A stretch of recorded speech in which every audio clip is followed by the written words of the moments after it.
தூய ஆவியானவரின் திருப்பெயராலே ஆமென். கிறிஸ்துவில் அன்பானவர்களே,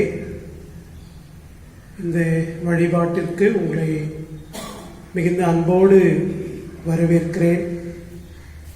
இதில் பங்கு கொள்ளுகிற நம்மை கடவுள் ஆசீர்வதித்து அவருடைய பிரசன்னத்தினாலே நம்மை வழி நடத்துவாராக. தலைகளை வணங்கி கடவுளை நோக்கி நாம் வேண்டிக் கொள்வோம். எங்கள் அன்பு நிறைந்த கடவுளே, எல்லா துதிக்கும் ஸ்தோத்திரத்துக்கும் பாத்திரராக இருப்பவரே, இதோ இந்த காலை பொழுதிலே உம்மை துதிக்கிறோம், உம்மை ஸ்தோத்திரிக்கிறோம், உமக்கு நன்றி செலுத்துகிறோம் சுவாமி. ஆண்டவரே, கடந்த வாரம் முழுவதும் ஆண்டவரே, நீர் எங்கள் வாழ்வில் எங்களோடு உடனிருந்து எங்களுடைய தேவைகள் எல்லாம் சந்தித்து எங்கள் வாழ்வில் நீ எப்போதுமானவராக இருந்தீரே. உம்முடைய அன்பினாலே எங்களை ஒவ்வொரு நாளும் ஆசீர்வதித்து வழிநடத்தி வந்தீரே சுவாமி. நன்றியுள்ள இருதயத்தோடு உம்மை ஸ்தோத்திரிக்கிறோம். ஒரு புதிய நாளை எங்களுக்கு கூட்டி தந்திருக்கிறீர், உமக்கு நன்றி சுவாமி. உம்முடைய திருக்கரங்களில் எங்களை ஆண்டவரே நாங்கள் ஒப்புவிக்கிற சுவாமி. எங்களை நீர் காத்துக்கொள்ள வழிநடத்த சுவாமி. உமக்கு ஏற்றவர்களாய் இந்த உலகத்திலே நாங்கள் வாழவும், உமக்கு நல்ல சாட்சிகளாக நாங்கள் இருக்கவும், ஆண்டவரே எங்கள் வாழ்வு அநேகருக்கு ஆசீர்வாதமாக இருக்கவும் நீர் தொடர்ந்து உமது கிருபைகளால் எங்களை பலப்படுத்தும். இந்த ஆராதனை வேளையை உடைய கரங்களில் ஒப்புக் கொடுக்கிறோம். இதில் பங்கெடுக்கிற ஒவ்வொருவரையும் ஆண்டவரே அவர்களுடைய வாழ்விலே உடைய ஆசீர்வாதத்தை பெருகச் செய்யும். கஷ்டத்தோடு ஆண்டவரே கண்ணீரோடு உம்மை நோக்கி பார்ப்பார்களே ஆனால் ஆண்டவரே உடைய பெருக்கமான சமாதானத்தை நீர் அருளும்படியாய் இடத்திலே மன்றாடுகிறோம். மீண்டும் ஒரு விஷயங்களை தாழ்த்தி ஒப்பு கொடுக்கிறோம். இந்த ஆராதனை எங்களுக்கு ஆசீர்வதியும். இயேசுவின் மூலம் வேண்டுகிறோம் அன்பின் கடவுளே, ஆமென். கிறிஸ்தவ கீர்த்தனைகளில் 85வது கீர்த்தனை, இத்தரை மீதினில் வித்தகனாய் எழுந்த உத்தமனை ஸ்தோத்திரம். கீர்த்தனை எண் 85. இத்தரை மீதினில் வித்தகனாய் எழுந்த உத்தமனே ஸ்தோத்திரம். இத்தரை மீதினில் வித்தகனாய் எழுந்த உத்தமனே ஸ்தோத்திரம். நித்தம் என்னிருதயம் சுத்தமாக விளங்க, நித்தம் என்னிருதயம்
கடவுள் ஆவியாய் இருக்கிறார்.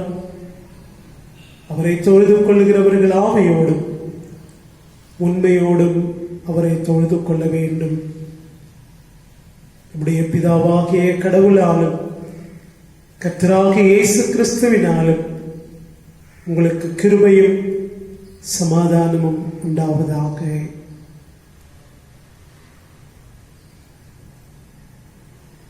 எங்கள் தாயும் தந்தையுமாகிய கடவுளை, உமது வல்லமையாலும் ஞானத்தாலும் எல்லாவற்றையும் படைத்து உமது குமாரனை எங்கள் இரட்சகராக தரும்படி உலகத்தில் அன்பு கூர்ந்தீரே, உம்மை போற்றுகிறோம். குமாரனாம் கடவுளே, பாவத்தை தவிர்த்து எல்லாவற்றிலும் எங்களைப் போல் மனிதனாகி எங்கள் பாவங்களுக்காக ஒப்பு கொடுக்கப்பட்டு எங்கள் நீதிக்காக உயிர்த்தெழும்பியவரே, உம்மை போற்றுகிறோம். பரிசுத்த ஆவியானவராகிய கடவுளே, எல்லா உண்மைக்குள்ளும் எங்களை வழிநடத்தி கடவுளின் அன்பை எங்கள் நெஞ்சில் பொழிகிறவரே, உம்மை போற்றுகிறோம். பிதா, குமாரன், பரிசுத்த ஆவியானவராகிய கடவுளே, உமக்கே எக்காலமும் எல்லா புகழும் மகிமையும் உண்டாவதாக. ஆமென். சற்று நேரம் நாம் அமைதலாயிருந்து நம்முடைய பாவங்களுக்காக கடவுளுடைய சமூகத்தில் நாம் மனமருந்துவோம். நம்முடைய பிழைகளை உணர்ந்து கடவுளிடத்திலே நாம் அறிக்கையிடுவோம்.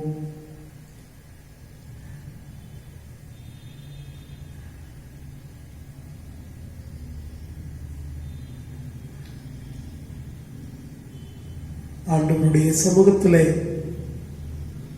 நம்முடைய தகுதியின்மையை உணர்ந்தவர்களாய் கடவுளுடைய சமூகத்திலே நம்மை நாம் தாழ்த்தி நம்முடைய பிழைகளை ஆயக்காரன் ஏறெடுத்து ஜெபத்தின் வழியாக நாம் இணைந்து சேர்ந்து செல்வோம். ஆண்டவரே, பாவியாகி எங்கள் மேல் கிருபையாயிரும். ஆண்டவரே, பாவியாகி எங்கள் மேல் கிருபையாயிரும். ஆண்டவரே, பாவியாகி எங்கள் மேல் கிருபையாயிரும். எங்கள் அன்பின் நல்ல ஆண்டவரே, மீண்டுமாக இந்த ஆராதனை வேலைக்காக உம்மை ஸ்தோத்திரிக்கிறோம். இந்த நாட்களிலே நாங்கள் ஆலயத்திற்கு வந்து இறை மக்களாய் இணைந்து தொழுது கொள்ளுகிறேன். ஆண்டவரே, அந்த சூழல் எங்களுக்கு இல்லாத பொழுது இந்த காணொலியின் வழியாக தொடர்ந்து வழிபாட்டிலே நாங்கள் பங்கெடுக்க ஆண்டவரே, நீர் எங்களுக்கு பாராட்டி வருகிற கிருபைகளுக்காக உம்மை ஸ்தோத்திரிக்கிறோம். ஆண்டவரே, எங்களுடைய பாவங்களையும் குற்றங்களையும் தயவாய் மன்னித்தருளும் சுவாமி. உமக்கு விரோதமாகவும் பிறருக்கு, எங்கள் அயலாருக்கு விரோதமாகவும் நாங்கள் செய்த பிழைகளை எங்களுக்கு தயவாய் மன்னித்து ஆண்டவரே, உமது கிருபையினாலே எங்களை நீர் உம்முடைய விசுவாசத்திலே புதுப்பித்தருளும் சுவாமி. உமக்கு உண்மையாய் வாழ வேண்டும் என்கின்ற அர்ப்பணிப்பிலே எங்களை நீர் தொடர்ந்து பெருகச் செய்தருளும். உம்முடைய வல்ல கரத்திலே எங்களை தாழ்த்தி ஒப்புக் கொடுக்கிறோம். தொடர்ந்து நாங்கள் உம்முடைய திருவசனங்களை தியானிக்க இருக்கிறோம். ஆண்டவரே, நீர் எங்களோடு இடைப்படும் உம்முடைய திருக்கரங்களில் ஒப்புக் கொடுக்கிறோம். இயேசுவின் வழியை கேட்டுக்கொள்கிறோம் எங்கள் அன்பின் கடவுளே. ஆமென்.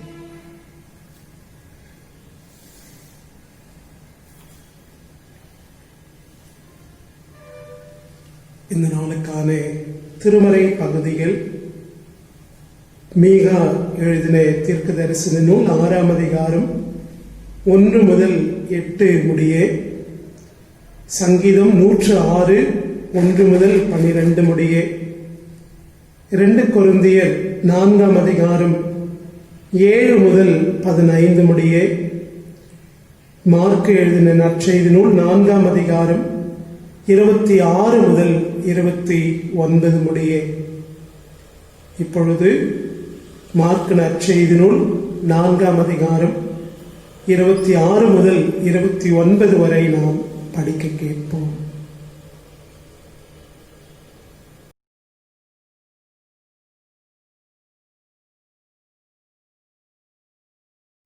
பின்னும் அவர் அவர்களை நோக்கி, தேவனுடைய ராஜ்யமானது ஒரு மனுஷன் நிலத்தில் விதையை விதைத்து இரவில் தூங்கி பகலில் விழித்திருக்க அவனுக்கு தெரியாத விதமாய் விதை முளைத்து பயிராகிறதற்கு ஒப்பாயிருக்கிறது. எப்படி என்றால், நிலமானது முன்பு முளையையும் பின்பு கதிரையும் கதிரிலே நிறைந்த தானியத்தையும் பலனாக தானாய் கொடுக்கும். பயிர் விளைந்து அறுப்பு காலம் வந்தவுடனே அறுக்கிறதற்கு ஆட்களை அனுப்புகிறான் என்றார். கிறிஸ்துவில் மிகவும் அன்பானவர்களே, இந்த வழிபாட்டிலே இணைந்திருக்கிற உங்கள் அனைவரையும் அன்போடு வாழ்த்துகிறேன். என்னுடைய ஸ்தோத்திரங்களை அன்போடு தெரிவித்துக் கொள்கிறேன். தொடர்ந்து நாம் இந்த காணொளியின் வழியாகவே இறை வார்த்தையை சிந்தித்து வருகிறோம். இந்த நாளிலும் இந்த இறை வார்த்தை பகிர்விலே கடவுள் நம்மோடு பேசுவாராக. கடவுளுடைய வழிநடத்துதல் நம் அனைவருடைய வாழ்விலும் தொடர்ந்து தங்கியிருப்பதாக ஆண்டவருடைய திருப்பெயரில் அன்போடு கூட வாழ்த்துகிறேன். இந்த நாளிலே நம்முடைய தியானத்திற்காக திருச்சபை மிக அழகான ஒரு செம்பொருளை நமக்கு கொடுத்திருக்கிறது. மண்பாண்டத்தில் பொக்கிஷங்கள், treasuries in clay jars. அப்போஸ்தலனாகிய பவுல் 2 கொரிந்தியர் 4ஆம் அதிகாரம் 7வது வசனத்தில் இந்த செல்வத்தை மண்பாண்டங்கள் போன்ற நாங்கள் கொண்டிருக்கிறோம். பவுலடியார் சொல்லுகிற அந்த வார்த்தைகளை இன்றைக்கு நாம் சிந்திக்க அழைக்கப்பட்டிருக்கிறோம். மண்பாண்டத்தில் பொக்கிஷங்கள். பாத்திரம் என்கிற சொல்லை திருமறையிலே நாம் பல இடங்களிலே பார்க்கிறோம். ஒரு உருவகமாக அந்த சொல்லை நாம் திருமறையிலே பார்க்கிறோம். நம் அனைவருக்கும் நன்கு தெரிந்த திருமறை பகுதி, இயேசு கிறிஸ்து காட்டிக் கொடுக்கப்படுகிற அந்த ராத்திரியில் கெத்செமனே தோட்டத்தில் ஆண்டவர் ஜெபிக்கிறார். இந்த பாத்திரம் என்னை விட்டு நீங்க கூடுமானால் நீங்கட்டும். இந்த பாத்திரம் என்பது ஒரு உருவகமாக இயேசு கிறிஸ்து அங்கே பயன்படுத்துகிறதை நாம் பார்க்கிறோம். தனக்கு வர இருக்கிற துன்பத்தை ஒரு பாத்திரமாக ஆண்டவர் உருவகப்படுத்தி பேசுகிறதை நாம் பார்க்கிறோம். பாத்திரம் என்பது மிக அழகான ஒரு சொற்றொடராக, அதன் மூலமாய் வெளிப்படுத்துகிற சிந்தனை மிக அழகான ஒரு சிந்தனையாக நாம் பார்க்க முடியும். ஒரு குயவன் களிமண்ணை வணைகிறான். அவன் வணைகின்ற பொழுது அவனுடைய விருப்பத்திற்கு ஏற்ற விதத்திலே அந்த பாத்திரம் வருகின்ற வரையிலும் அதை அவன் பண்படுத்தி அதற்கு அழகான உருவத்தை அவன் கொடுக்கிறதை நாம் பார்க்கிறோம். அப்படின்னா பாத்திரம் என்பது படைப்பாளனுடைய நோக்கத்தை வெளிப்படுத்தக்கூடியதாக நாம் பார்க்கின்றோம். திருமறையில அழகான ஒரு உருவகத்தை பழைய ஏற்பாட்டில கடவுள் சொல்லுகிறதை நாம் அறிந்திருக்கிறோம். இஸ்ரவேலரை களிமண்ணாக, குயவன் கடவுளாக, இஸ்ரவேலரை என்னுடைய விருப்பத்திற்கு ஏற்றவாறு வணைவது என்னுடைய விருப்பம் அல்லவா? களிமண் படைத்தவனிடத்தில் ஏன் என்னை இவ்வாறு படைத்தா என்று சொல்ல இயலாது என்கின்ற ஒரு அழகான உருவகத்தை அவர் சொல்லுகிறதை நாம் பார்க்க முடியும்.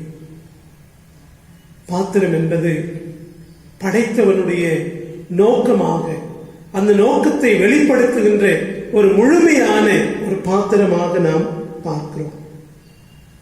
பவுலடியார் இதை எவ்வாறு பயன்படுத்துகிறார்? மண்பாண்டங்களாகிய எங்களிடத்தில் கடவுள் இதை ஒப்புவித்திருக்கிறார் என்று சொல்லுகின்றாரே, பவுலடியார் இதை எவ்வாறு பயன்படுத்துகிறார் என்பதை நாம் தொடர்ந்து சிந்திப்போம். மண்பாண்டம் விலை மதிப்பு இல்லாதது. இயற்கையாக கிடைக்கின்ற மண்ணை பிசைந்து அதை உருவாக்குகின்றோம். ஆனால் அந்த மண் பாத்திரத்தில் வைக்கப்பட்டிருக்கிற செல்வம் என்பது விலை மதிப்பு அற்றது, தங்கத்தை விட மேலானது. அதனுடைய விலை மதிப்பு என்பது விலை மதிக்க முடியாத அளவிற்கு இருக்கக்கூடியதாக பவுலடியார் சொல்கிறார். 6வது வசனத்திலேயும் 7வது வசனத்தையும் நாம் படிப்போம் என்று சொன்னால் 2 கொரிந்தியர் 4ஆம் அதிகாரம் 6வது வசனம், இருளிலிருந்து ஒளி தோன்றுக என்று சொன்ன கடவுளே எங்கள் உள்ளங்களில் அவரது ஒளியை வீச செய்தார். அது கிறிஸ்துவின் திருமுகத்தில் வீசும் கடவுளின் மாட்சியாகிய அறிவொளியே. கடவுள் கிறிஸ்து இயேசுவின் வழியாக கொடுத்திருக்கிற அந்த ஒளியை பெற்றுக்கொண்டவர்களை, அந்த ஒளியை பெற்றுக்கொண்டதினாலே ஏற்படுகிற மாற்றத்தை, அந்த ஒளி அவருக்குள்ளே ஏற்படுகின்ற மாற்றங்களை குறித்து பவுலடியார் சொல்லுகிறார். கிறிஸ்து இயேசுவின் வழியாய் அவருடைய ஒளி எங்கள் மேல் வீச செய்திருக்கிறார். அவருடைய ஒளி எங்கள் மீது வீச செய்ததினாலே நாங்கள் ஒளி வீசுகிறவர்களாக வாழ்ந்து கொண்டிருக்கிறோம். அப்படிப்பட்ட விலை மதிக்க முடியாத பொக்கிஷத்தை கடவுள் கிறிஸ்து இயேசுவின் வழியாக எங்களுக்கு கொடுத்திருக்கிற மீட்பை, கிறிஸ்து இயேசுவின் வழியாக எங்களுக்கு கொடுத்திருக்கிற நிறைவாழ்வை, கிறிஸ்து இயேசுவின் வழியாய் கடவுள் எங்களிடத்தில் ஒப்புவித்திருக்கிற அந்த நற்செய்தியை நாங்கள் மண்பாண்டங்களை போன்றவர்கள் எங்களிடத்தில் கடவுள் ஒப்புவித்திருக்கிறார். பவுலடியார் இந்த சிந்தனையை அவர் சொல்லுகின்ற பொழுது 2 குறிப்புகளை 2 இடங்களிலே பவுலடியார் இன்னும் அழகாக சொல்லுகிறார். 3ஆம் அதிகாரம் 4லிருந்து 6 வரை வருகின்ற பகுதி, 2 கொரிந்தியர் 3ஆம் அதிகாரம் 4 முதல் நான் படிக்கிறேன். கிறிஸ்துவின் வழியாய் நாங்கள் கடவுள் மேல் வைத்துள்ள உறுதியான நம்பிக்கையில் தான் இவ்வாறு சொல்லுகிறோம். நாங்களே செய்ததாக எதன் மேலும் உரிமை பாராட்டிக் கொள்ள எங்களுக்கு தகுதி இல்லை.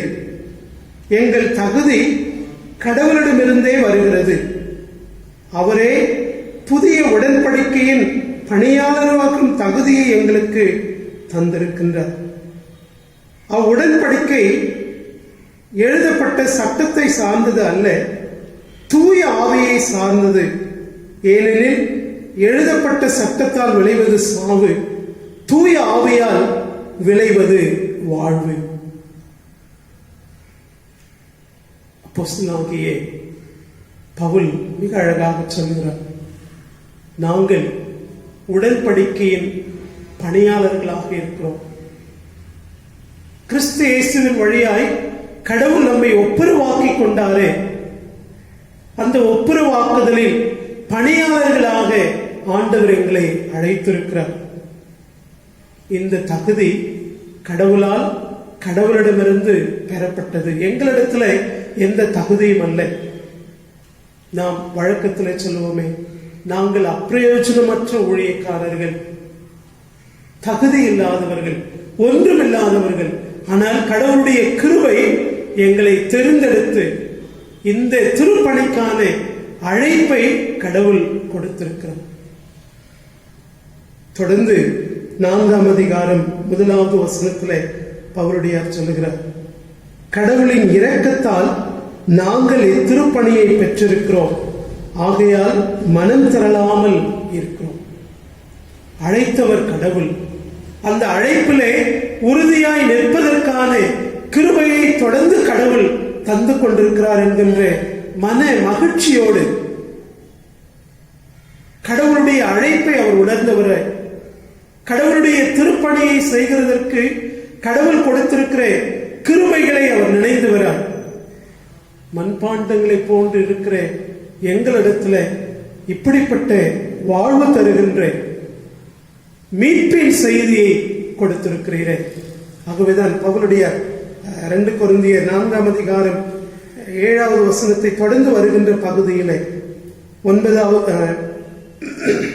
8-9களிலே பவுலுடையார் சொல்கிறார், நாங்கள் எல்லா சூழ்நிலைகளிலும் இன்னலுற்றாலும் மனமுடைந்து போவதில்லை, குழப்பமுற்றாலும் நம்பிக்கை இழப்பதில்லை, துன்புறுத்தப்பட்டாலும் கைவிடப்படுவதில்லை, வீழ்த்தப்பட்டாலும் அழிந்து போவதில்லை. திருப்பணியிலே எத்தகைய நெருக்கங்கள் வந்தாலும் அந்த நெருக்கங்களிலே நாங்கள் வீழ்ந்து போகாமல் ஆண்டவருடைய பணியை தொடர்ந்து செய்கிறோம் என்று பவுலுடையார் சொல்லுகிறதை நாம் பார்க்கிறோம். கிறிஸ்துவில் அன்பானவர்களே, விலை மதிப்புள்ள ஒன்றை கடவுள் மண்பாண்டங்களை போன்று இருக்கிற எங்களிடத்தில் ஒப்புவித்திருக்கிறார் என்று பவுலுடையார் சொல்லுகிறார். இன்றைக்கு இதை நாம் தியானித்துக் கொண்டிருக்கிறோம். திருச்சபையாக ஆண்டவரே, எங்களிடத்திலே நீர் ஒப்புவித்தது என்ன? எங்களுடைய கரங்களிலே நீர் எதை ஒப்புவித்திருக்கிறீர்? நீர் எங்களிடத்திலே ஒப்புவித்திருக்கிறதை நாங்கள் எவ்வாறு அதற்கு உண்மை உள்ளவர்களாக இருக்கிறோம்? ஆண்டவர் நம்மை அழைத்திருக்கிறாரே, ஆண்டவர் நம்மை தெரிந்து கொண்டிருக்கிறாரே.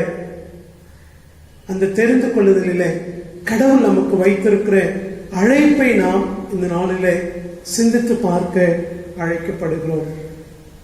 கடவுள் நம்மிடம் ஒப்படைத்திருக்கும் விலை மதிக்க முடியாத இந்த பொருள் என்ன என்பதை இந்த நாளிலே நாம் சிந்தித்து பார்த்து பவுலுடையார் சொல்லுகிறதை போல மண்பாண்டங்களை போன்று இருக்கிற எங்களிடத்துல நீர் ஒப்புவித்திருக்கிறீர். நாங்கள் எப்பக்கம் நெருக்கப்பட்டாலும் நாங்கள் வீழ்ந்து போவதில்லை. ஆண்டவரே, நீர் எங்களை என்ன நோக்கத்திற்கென்று அழைத்தீரோ அந்த நோக்கத்தை நாங்கள் நிறைவேற்றுகிறவர்களாய் தொடர்ந்து ஓடிக்கொண்டிருக்கிறோம் என்கின்ற ஒரு மன நிறைவோடு கூட பவுலுடையார் இங்கு செல்லுகிறதை நாம் பார்க்கிறோம். திருச்சபையாக இந்த நாளிலே கடவுள் நம்மிடத்துல கொடுத்திருக்கிற இந்த வாழ்க்கையை நாம் எவ்வாறு வாழ்ந்து கொண்டிருக்கிறோம் என்பதை நாம் சிந்தித்து பார்ப்போம். கடவுளுக்கும் நமக்கும் இருக்கின்ற அந்த உறவை நம்முடைய வாழ்க்கையிலே நாம் எவ்வாறு வெளிப்படுத்தி கொண்டிருக்கிறோம் என்பதை இந்த நாளிலே நாம் சிந்தித்து பார்ப்போம். இன்றைக்கு படிக்கும்படியாக கொடுக்கப்பட்ட நற்செய்தி பகுதியிலே நம்ம எல்லாருக்கும் தெரிந்த ஒரு உவமையை ஆண்டவர் சொல்கிறார். விதை விதைக்கப்படுகின்ற பொழுது அந்த விதை வளர்ந்து அறுவடை காலத்திற்காக அது தயாராகிற பொழுது எஜமானன் அந்த அறுவடை காலத்துல அதை அறுவடை செய்கிறான் என்று ஆண்டவர் சொல்லுகிற உவமை. நம்முடைய வாழ்க்கையில ஆண்டவர் விரும்புகின்ற ஒரு நல்ல வாழ்க்கையை வாழ்வதற்கு ஆண்டவர் நம்மை அழைத்திருக்கிறார். நாம் இறை அரசனுடைய பிள்ளைகளாக இந்த உலகத்திலே வாழ்வதற்கான ஒரு நோக்கத்தை ஆண்டவர் நம்முடைய கரங்களிலே கொடுத்திருக்கிறார்.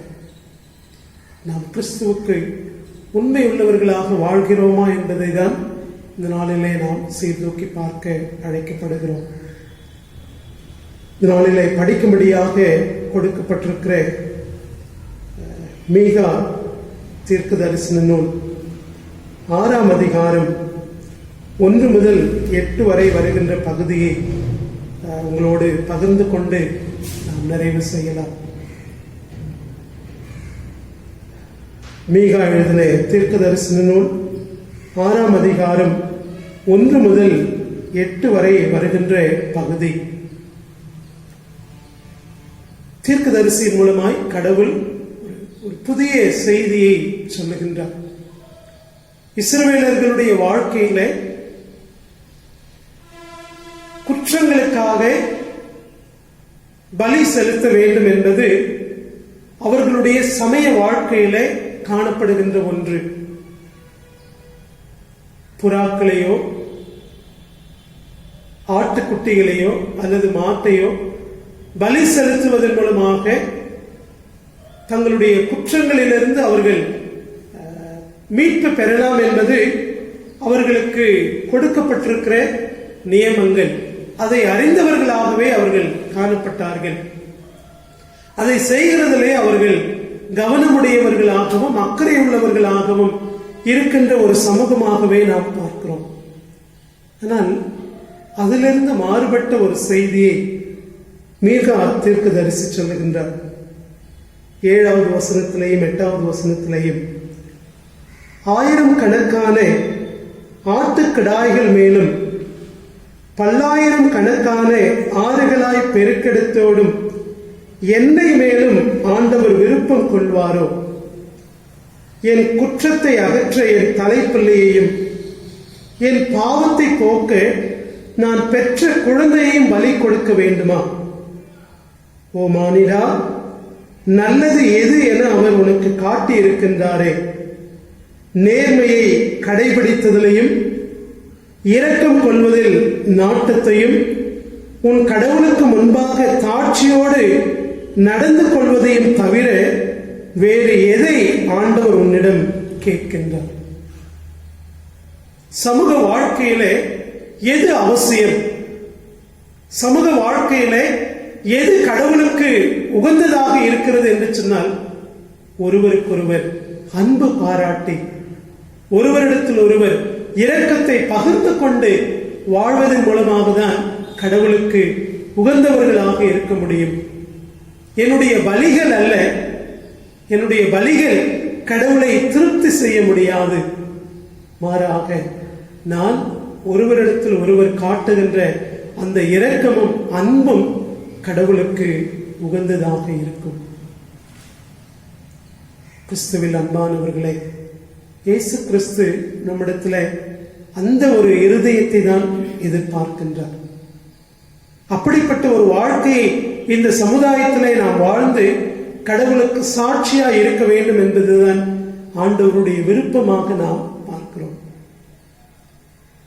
ஆண்டவர் இயேசு கிறிஸ்து சகையனுடைய வீட்டிற்கு வருகிறார், சகையை சந்திக்கின்றார், சகையோடு கூட உறவாடுகின்றார். அந்த உறவின் அடிப்படையில் சகையை சொல்லுகிறார், நான் 2 திணையாய் வாங்கியிருந்தால் 4 திணையாக திருப்பி கொடுத்து விடுகிறேன். ஒரு மன மாறுதல். அந்த மன மாறுதல் ஆண்டவருக்கேற்ற ஒரு வாழ்க்கையை வாழ்வதற்கு சகையை வழிநடத்துகிறதை நாம் பார்க்கிறோம். நிறைய நேரங்களிலே சிறிய சிறிய காரியங்களிலே நாம் உண்மையாயிருந்து கடவுளை மகிமைப்படுத்த தவறி பெரிய பெரிய காரியங்களை செய்கிறதற்கு நாம் முற்படுகிறோம். ஆண்டவர் பெரிய பெரிய காரியங்களிலே மகிழ்ச்சி கொள்வதில்லை. மாறாக ஒருவரிடத்தில் ஒருவர் அன்பு காட்டி ஒருவரிடத்தில் ஒருவர் அன்போடு விசாரித்து வாழ்கிற வாழ்க்கையிலே கடவுள் விருப்பமுள்ளவராக இருக்கிறார். ஒருவேளை இந்த நாளிலே பவுலுடைய கடவுள் கிறிஸ்து இயேசுவின் வழியாக மீட்பின் வாழ்வை மண்பாண்டங்களை போன்று இருக்கிற எங்களிடத்திலே ஒப்புவித்திருக்கிறார். அந்த ஒப்படைப்பிலே நாங்கள் உண்மையாய் உறுதியாய் இருக்கிறோம் என்று பவுலுடையார் சொல்லுகிற அந்த சிந்தனையை நாம் பார்த்திருக்கிறோம். கடவுள் நம்மிடத்தில் எதை எதிர்பார்க்கின்றார்? பலிகள் அல்ல, ஒருவரிடத்தில் ஒருவர் காட்ட வேண்டிய அன்பையும் இரக்கத்தையும் நம்மிடத்தில் எதிர்பார்க்கின்றார். கடவுள் நம்மிடத்தில் ஒப்புவித்திருக்கிற இந்த வாழ்வை பிறரோடு இணைந்து வாழ்வோம், சாட்சியாய் வாழ்வோம், கனி கொடுக்கின்றவர்களாய் வாழ்வோம். அப்படி கனி கொடுக்கிறவர்களாய் நாம் வாழுகிற பொழுது கடவுள் நம்மிலே மகிழ்ச்சி கொள்ளுவார். நாம் கடவுளுக்கு மாட்சிமை செலுத்துகிற ஒரு நல்ல வாழ்க்கையை வாழ முடியும். அப்படிப்பட்ட வாழ்க்கைக்கு நம்மை ஒப்புக் கொடுப்போம். கடவுள் தாமே நம்மை பலப்படுத்தி ஆசீர்வதிப்பாராக. ஆமென். நிறைவாக நாம் அனைவரும் சேர்ந்து 379வது பாடல், என்னை மறவா இயேசுநாதா உந்தன் தயவால் என்னை நடத்தும். 379 முதல் சரணத்தை மாத்திரம் நாம் சேர்ந்து பாடுவோம். என்னை மறவா இயேசுநாதா உந்தன் தயவால் என்னை நடத்தும். என்னை மறவா இயேசுநாதா உந்தன் தயவால் என்னை நடத்தும். வல்ல ஜீவ வாக்குத்தத்தங்கள் வரைந்தெனக்காய் ஈந்ததாலே ஸ்தோத்திரம். வல்ல ஜீவ வாக்குத்தத்தங்கள் வரைந்தெனக்காய் ஈந்ததாலே ஸ்தோத்திரம்.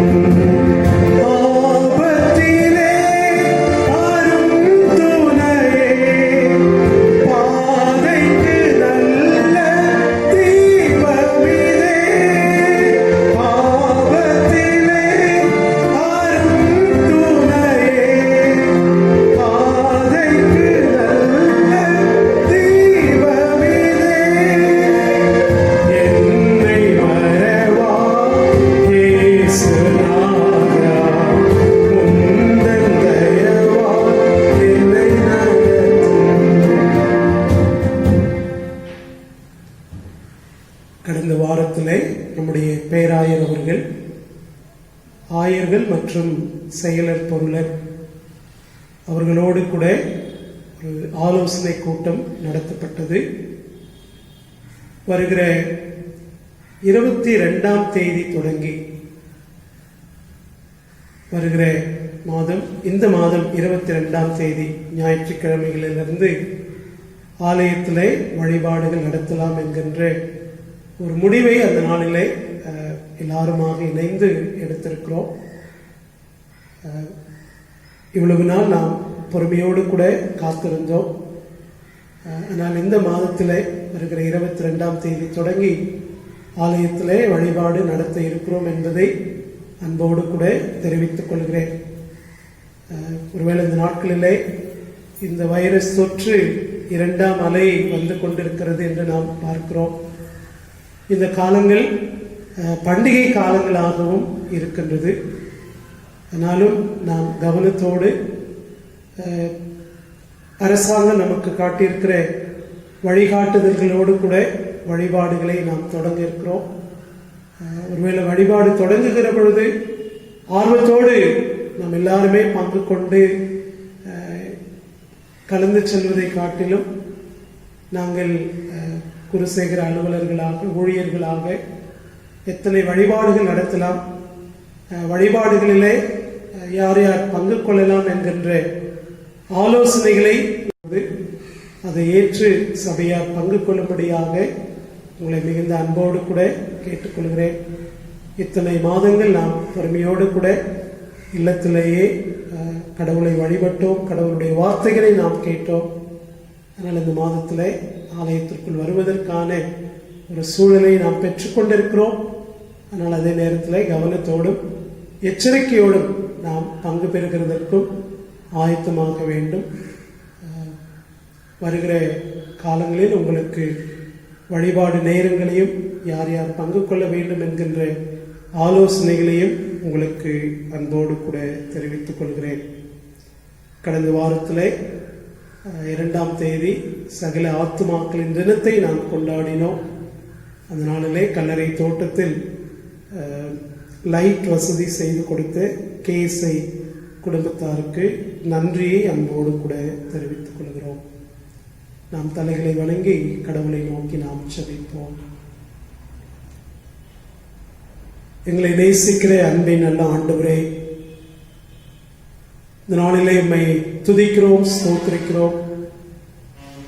இந்த வழிபாட்டிலே நாங்கள் பங்கு கொண்டு உம்முடைய பாடல்களை பாடவும் உம்முடைய திருவசனங்களை நாங்கள் தியானிக்கவும் எங்களுக்கு கொடுத்து இது கிருபையை என்னை ஸ்தோத்திரிக்கிறோம் அப்பா. இந்த நாட்களிலே நாங்கள் ஆலயத்திலே வந்து தொழுது கொள்ள முடியாத சூழலிலே காணொலியின் வழியாக உடைய வார்த்தைகளை தியானிக்க கேட்க நீர் எங்களுக்கு கிருபை செய்தே நமக்கு நன்றி செலுத்துகிறோம் அப்பா. இந்த நாளில் ஆண்டவரே நாங்கள் கேட்ட திரு வார்த்தைகளுக்காக உம்மை துதிக்கிறோம், ஸ்தோத்திரிக்கிறோம். ஆண்டவரே, நீர் எங்களிடத்தில் என்ன எதிர்பார்க்கிறீர், நாங்கள் எப்படி வாழ வேண்டும் என்று நீர் விரும்புகிறீர் என்பதை நாங்கள் உணர்ந்து கொள்கிற அறிவையும் ஞானத்தையும் எங்களுக்கு தாரும்.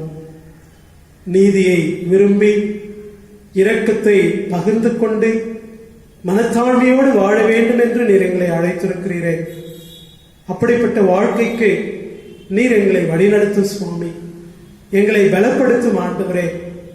எங்களுடைய ஆவிக்குரிய வாழ்வை ஆண்டவரே நாங்கள் உம்முடைய திருவசனங்களுக்கு ஏற்ப ஆண்டவரை புரிந்து கொண்டு வாழ்வதற்கு எங்களுக்கு அருள் தாரும்.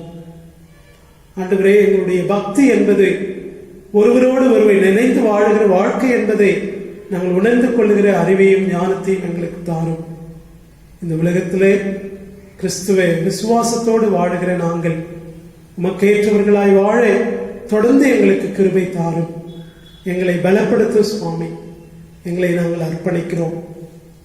ஆண்டவரே, இந்த சுவாமி தியானத்தில் பங்கு கொண்டிருக்கிற ஒவ்வொருவரையும் நீர் ஆசீர்வதியும்.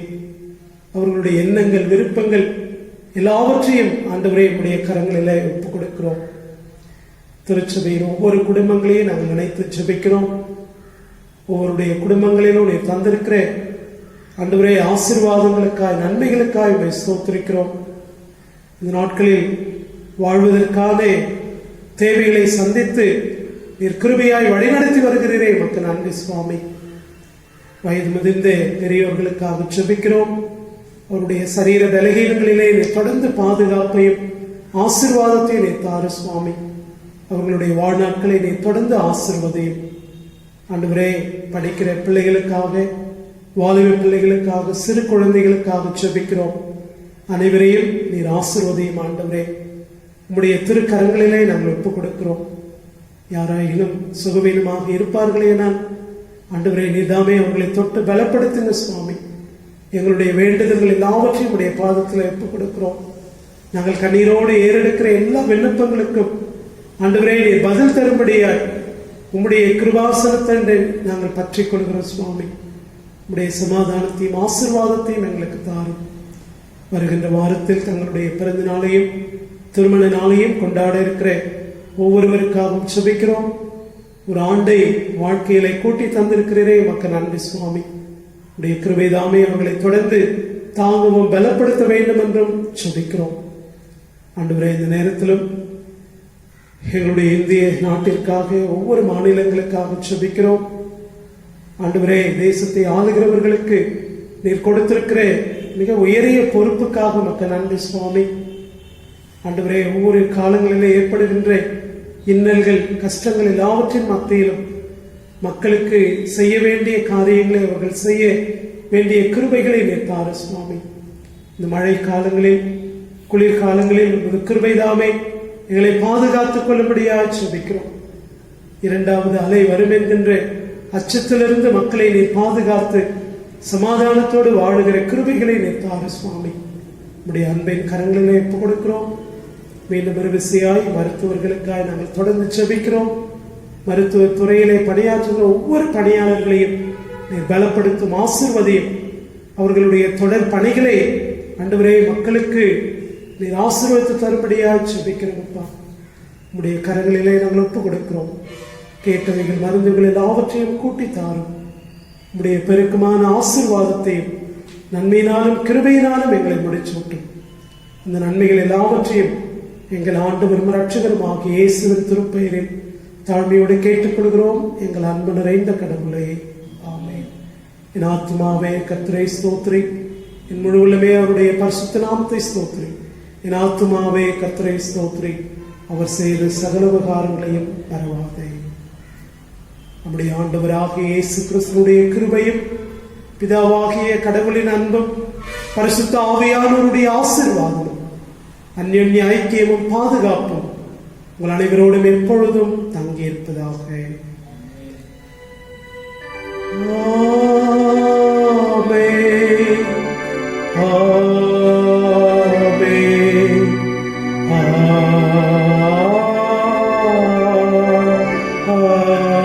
ஆமென். கர்த்தர் உங்களோடு இருப்பாராக. சமாதானத்தோடு போக கடவுள்.